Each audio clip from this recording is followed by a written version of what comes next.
Hi all, ನಾನು Chandana. Welcome back to Chandana Aradhya YouTube channel.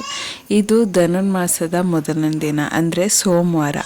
ಇವತ್ತು ಶಿವಲಿಂಗ ಪೂಜೆನ ಮಾಡಬೇಕಾಗಿರುತ್ತೆ. ಹಾಗಾಗಿ ನಂದಿನ ಶುರುವಾಗಿದ್ದು ಬೆಳಗಿನ ಜಾವ 4 ಗಂಟೆಗೆ ಎದ್ದು ದಿನನಿತ್ಯದ ಕಾರ್ಯ ಮುಗಿಸಿ ಪೂಜೆಗೆ ಏನೇನು ಬೇಕೋ ಅದನ್ನೆಲ್ಲ ಸಿದ್ಧತೆ ಮಾಡಿಕೊಂಡೆ. ಮೊದಲನೇ ದಿನ ಎಲ್ಲರೂ ಕೂಡ ನಮ್ಮ ಮನೇಲಿ ಪೂಜೆ ಮಾಡ್ತಾರೆ. ಆದ್ದರಿಂದ ಎಷ್ಟು ಸಾಧ್ಯನೋ ಅಷ್ಟು ಬೇಗ ಪೂಜೆಗೆ ಎಲ್ಲನೂ ರೆಡಿ ಮಾಡಿಕೊಂಡು ನೈವೇದ್ಯಕ್ಕೆ ಅಂತ ಸಿಹಿ ಪೊಂಗಲ್ ಕೂಡ ರೆಡಿ ಮಾಡಿದೆ. ಪೂಜೆ ರೆಡಿ ಮಾಡ್ಕೊತಾನೆ ನೈವೇದ್ಯಕ್ಕೆ ಸಿಹಿ ಪೊಂಗಲ್ ರೆಡಿ ಮಾಡಿ ನೆಕ್ಸ್ಟು ಪೂಜೆನ ಕಂಪ್ಲೀಟ್ ಮಾಡಿಕೊಂಡೆ. ನಮಗೆ ಪೂಜೆ ಮಾಡೋಕ್ಕೆ ದೇವ್ರ ಮನೆ ಇಲ್ಲದೆ ಇರೋದ್ರಿಂದ ಅಡುಗೆ ಮನೆಯಲ್ಲೇ ಕೆಳಗಡೆ ಎಲ್ಲನೂ ಕೂಡ ಇಟ್ಕೊಂಡು 5:30 ಒಳಗಡೆ ಎಲ್ಲರ ಪೂಜೆನೂ ಕೂಡ ಮುಗ್ದೋಗಿತ್ತು. ನನ್ನ ಪೂಜೆನೂ ಕೂಡ ಕಂಪ್ಲೀಟ್ ಆಗಿತ್ತು. ನೆಕ್ಸ್ಟು ಇದು ನನ್ನ ಮಕ್ಕಳಿಗೆ ನಾಮಕರಣ ಮಾಡಬೇಕಾದ್ರೆ ಲಿಂಗಧಾರಣೆ ಅಂತ ಮಾಡ್ತಾರೆ. ಅದಕ್ಕೆ ಹಾಕಿದ್ದಂಥ 2 ಲಿಂಗಗಳು ನನ್ನ ಮಕ್ಕಳದ್ದು ಕೂಡ. ಇದನ್ನು ಹಂಗೆ ಎತ್ತಿಟ್ಬಿಟ್ಟಿದೆ. 2 ಶಿವಲಿಂಗ ಕೂಡ ಅಭಿಷೇಕನ ಮಾಡಿ ಪೂಜೆನ ಕಂಪ್ಲೀಟ್ ಮಾಡಿಕೊಂಡೆ. ನೆಕ್ಸ್ಟು ಪೂಜೆ ಆದಮೇಲೆ ಪೂಜೆ ಎಲ್ಲ ಮುಗಿದ್ಮೇಲೆ ಅಲ್ಲೇ ಒಂದು 5-10 ನಿಮಿಷ ಕೂತು ಈ ರೀತಿ ಬರೆಯೋದ್ರಿಂದ ನನಗೇನೋ ಮನಸ್ಸಿಗೆ ಸಮಾಧಾನ ಸಿಗುತ್ತೆ. ಈ ರೀತಿ ಬರೆಯೋದ್ರಿಂದ ತುಂಬ ಒಳ್ಳೆಯದಾಗಿದೆ. ಹಾಗಾಗಿ ಅಲ್ಲೇ ಕೂತ್ಕೊಂಡು ಒಂದು ಓಂ ನಮಃ ಶಿವಾಯ ಅಂತ ಒಂದು 12 ಸಲ ಬರೆದು ಈ ರೀತಿ ನಾನು ಮೊದಲನೇ ಧನುರ್ಮಾಸ ಪೂಜೆನ ಕಂಪ್ಲೀಟ್ ಮಾಡಿಕೊಂಡೆ. ನೆಕ್ಸ್ಟ್ ಊರಲ್ಲಿರೋ ದೇವಸ್ಥಾನಕ್ಕೆ ಹೋಗಿ ಕೈ ಮುಗಿದು ಬಂದಾದಮೇಲೆ ವೆದರು ತುಂಬ ಚಳಿ ಇತ್ತು, ತುಂಬ ಇಬ್ಬನಿ ಇತ್ತು. ನೆಕ್ಸ್ಟು ತಿಂಡಿ ಮಾಡೋಣ ಅಂತ ಬನ್ಸಿ ರವೆ ಉಪ್ಪಿಟ್ಟು ಮಾಡೋಕ್ಕೆ ರೆಡಿ ಮಾಡಿಕೊಂಡೆ. ಬೇಗ ಎದ್ದಿರೋದ್ರಿಂದ ಬೇಗ ಹೊಟ್ಟೆ ಹಸಿತಿರುತ್ತೆ. ಹಾಗಾಗಿ ಬೇಗ ಆಗೋವಂಥ ತಿಂಡಿನ ಬೇಗ ತಿಂಡಿನೂ ಕೂಡ ಮುಗಿಸ್ಕೊಂಡ್ವಿ. ಹಾಗೆ ಮಧ್ಯಾಹ್ನಕ್ಕೆ ಸಾಂಬಾರು ಮಾಡೋಕ್ಕೆ ನೆನ್ನೆನೆ ಹಸಿ ಕಡಲೆ ಮತ್ತು ಅವರೆಕಾಳನ್ನ 2 ಕೂಡ ನೆನೆ ಹಾಕಿಟ್ಟಿದೆ.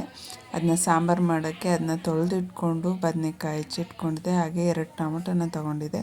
ಒಂದು ಕುಕ್ಕರ್ಗೆ ಕಾಳು, ಟೊಮೊಟೊ ಹಾಗೆ ಹಚ್ಚಿಟ್ಕೊಂಡಿರೋಂಥ ಬದನೆಕಾಯಿ ಅಳತೆಗೆ ತಕ್ಕಷ್ಟು ನೀರನ್ನು ಹಾಕಿ ಅದನ್ನು ಬೇಯಕ್ಕಿಟ್ಟು ಮಸಾಲೆಗೆ 1 ಕಪ್ ಕಾಯಿ ತುರಿ, ಸ್ವಲ್ಪ ಕಡಲೆ, 1 ಇಂಚು ಶುಂಠಿ ಹಾಗೆ ಸ್ವಲ್ಪ ಕೊತ್ತಂಬರಿ ಸೊಪ್ಪು ಕಟ್ ಮಾಡಿ ಇಟ್ಕೊಂಡಿರೋಂಥ 1 ಟೊಮೊಟೊನ ಸೇರಿಸ್ಕೊಳ್ಳಿ. ರುಬ್ಕೊಳ್ಳೋಕ್ಕೆ ಸಾಂಬಾರು ಪುಡಿನ ಹಾಕ್ಕೊಳ್ಳಿ. ರುಬ್ಬಿರೋಂಥ ಮಸಾಲೆಗೆ ಸಾಂಬಾರು ಪುಡಿ ಜೊತೆಗೆ ಇದ್ದರೆ ಡಿಫ್ರೆಂಟ್ ಟೇಸ್ಟ್ ಕೊಡುತ್ತೆ. ಒಂದು ಸಲ ಟ್ರೈ ಮಾಡಿ ನೋಡಿ. ಇದಿಷ್ಟನ್ನು ಹಾಕಿ ರುಬ್ಬಿ ಎತ್ತಿಟ್ಕೋತಾ ಇದ್ದೀನಿ. ನೆಕ್ಸ್ಟು ಸಾಂಬಾರು ಮಾಡೋಕ್ಕೆ ನಾನು ಮೊದಲೇ ಒಗ್ಗರಣೆನ ಕೊಟ್ಕೋತಾ ಇದ್ದೀನಿ. ಒಂದು ಪಾತ್ರೆಗೆ ಸ್ವಲ್ಪ ಎಣ್ಣೆ ಹಾಕಿ ಸಾಸಿವೆ ಹಾಕಿ ಹಾಗೆ ಒಣಮೆಣಸು ಹಣ್ಣು, ಈರುಳ್ಳಿನ ಹಾಕಿ ಅದನ್ನು ಸಾಫ್ಟ್ ಆಗೋವರೆಗೂ ಬೇಯಿಸ್ಕೊತಾ ಇದ್ದೀನಿ. ಒಗ್ಗರಣೆ ಎಲ್ಲ ಬೆಂದ ಮೇಲೆ ನಾವೇನು ಬೇಯೋಕ್ಕಿಟ್ಟಿದ್ವಿ ಕಾಳನ್ನು ಅದನ್ನು ಆ್ಯಡ್ ಮಾಡ್ಕೋತೀನಿ. ರುಬ್ಕೊಂಡಿರೋಂತಹ ಮಸಾಲೆನ ಸೇರಿಸಿ ರುಚಿಗೆ ತಕ್ಕಷ್ಟು ಉಪ್ಪನ್ನ ಹಾಕಿ ಒಂದು 10 ನಿಮಿಷ ಸಾಂಬಾರನ್ನ ಬೇಯಿಸ್ಕೊಂಡ್ರೆ ರುಚಿಯಾದ ಕಾಳಿನ ಸಾಂಬಾರು ರೆಡಿ ಆಗುತ್ತೆ.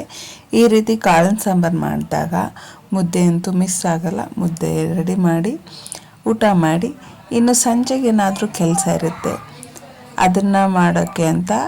ಇದನ್ನೇನು ನಾನು ಮಾಡಿಲ್ಲ, ಅತ್ತೆ ಮಾಡಿರೋದು. ಮನೇಲೇ ಭತ್ತ ಬೆಳೆಯೋದ್ರಿಂದ ಇಡ್ಲಿಗೆ ಬೇಕಾಗಿರೋ ಕುದಿಸ್ದಕ್ಕಿನ ಮನೇಲೇ ರೆಡಿ ಮಾಡ್ಕೋತಾರೆ. ಹಾಗಾಗಿ ಭತ್ತ ಎಲ್ಲ ನೀಟಾಗಿ ತೂರಿ ಎಲ್ಲನೂ ರೆಡಿ ಮಾಡಿಕೊಂಡು ಭತ್ತನ ಬೇಯಿಸೋಕ್ಕೋಸ್ಕರ ರೆಡಿ ಮಾಡಿದ್ದಾರೆ. ಭತ್ತ ಬೇಯಿಸೋಕ್ಕೆ ಮೊದಲಾಗಿ ಅಳತೆಗೆ ಎಷ್ಟು ಬೇಕೋ ಅಳತೆಗೆ ಅದನ್ನು ನೀರನ್ನ ಹಾಕಿ ಒಲೆ ಹಚ್ಚಿ ಭತ್ತನ ಬೇಯಿಸ್ಕೋತಾರೆ. ಭತ್ತ ಬೇಯಿಸಿ ಒಂದು 3-4 ದಿನಗಳ ಕಾಲ ಅದನ್ನು ಬಿಸಿಲಲ್ಲಿ ಒಣಗಿಸಿಟ್ಟು ಮಿಲ್ ಮಾಡಿಸ್ಕೊಂಡ್ರೆ ಕುದಿಸ್ತಕ್ಕಿ ರೆಡಿ ಆಗುತ್ತೆ.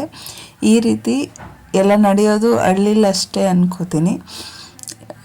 ಈ ವಿಡಿಯೋದೊಂದಿಗೆ ಈ ರೀತಿ ಭತ್ತ ಬೇಯಿಸೋದ್ರೊಂದಿಗೆ ಈ ವಿಡಿಯೋನ ನಾನು ಇಲ್ಲಿಗೆ ಎಂಡ್ ಮಾಡ್ತಾಯಿದ್ದೀನಿ.